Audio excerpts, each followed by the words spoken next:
So it's been about 2 months now of using my first foldable, the Galaxy Z Flip 5. I wasn't sure what to expect or if I would even like it, but I thought I would just give a quick update on my thoughts so far. Probably the first thing that most people notice right away when they try to use this is the seam right there in the middle. I don't mind it as much now. It just sort of feels like you're running your finger across a small bump, but it's pretty smooth, and I feel like it's just something you get used to after a while. I would imagine you don't even notice it that much on the Fold series, considering the seam is in a different location, but I'm just guessing, having not used one yet. The battery life on this phone is something I've noticed being less than my Galaxy S23 Ultra. It's not horrible, and it's plenty to get me through most of the day, as long as I'm not using the phone too much. But compared to the S23 Ultra, that phone is a beast, not only because it feels like it weighs a lot more, but the battery life was probably closer to 2 days, where this one's about 1 day usually. I don't think it's something I would consider a deal breaker, but just something I thought I would point out. Now, I think the software on here is pretty good for the most part, although I don't find myself using the outside screen that often. In fact, it seems like I'm using the phone open like a regular phone versus opening and closing it all the time. I think I'm just so programmed into using the more traditional phones that it just takes some time getting used to it. And yeah, I kind of figured, but I do miss the S Pen from my S23 Ultra. I know not everyone out there uses that, but it's just great to have at times. It makes that phone a little more special in my opinion. Plus I have less wrist pain while using the S Pen as well. I feel like the performance on here is actually pretty good. Everything seems nice and smooth. I haven't noticed any issues in the last couple months, and I've been using the Flip 5 every day since my first video a couple months ago. Obviously, it's probably going to depend on what you need your phone to do, but for me, I don't have any complaints there. I've also been watching a lot of YouTube videos on here, and the speakers feel like they're plenty loud enough.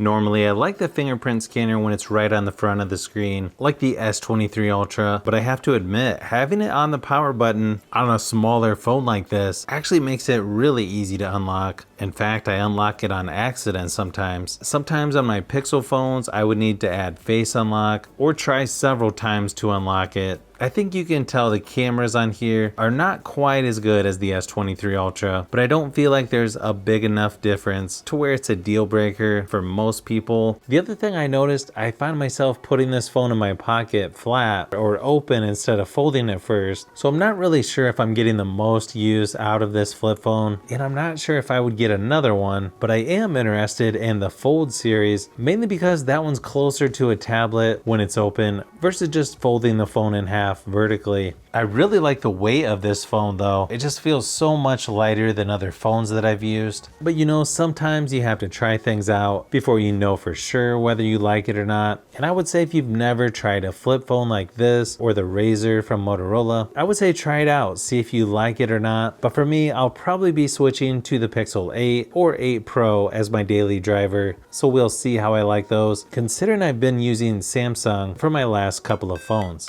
So if you've made it this far into the video, you may want to say thanks by subscribing, and don't forget to give a thumbs up if this video was helpful. This is Brian from Fishbee Productions. Thanks for watching, and I'll see you on the next one.